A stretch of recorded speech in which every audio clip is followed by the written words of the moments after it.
Hello Ribbon, how to add contacts to favorite in new Outlook. So let's start. First open your new Outlook and go to the left hand side, and here you can see the folder list.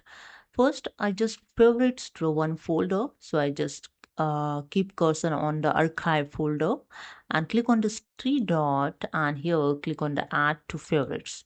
And here you can see top side the favorites section is added, where the archive folder is added in this favorite. Okay, now I just keep cursor on the favorites and click on this three dot and click on the add favorites, and here you can see the list of folder or contacts.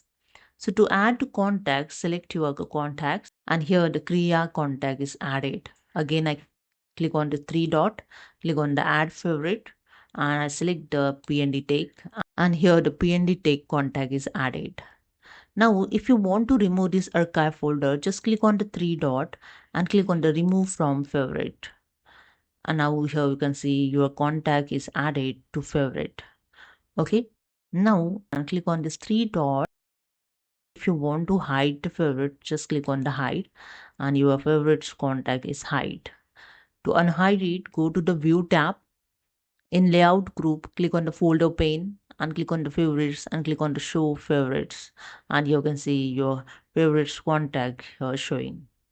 So this is a way you can add contacts to favorites in new Outlook. Hope you understood. Subscribe the channel. Thank you.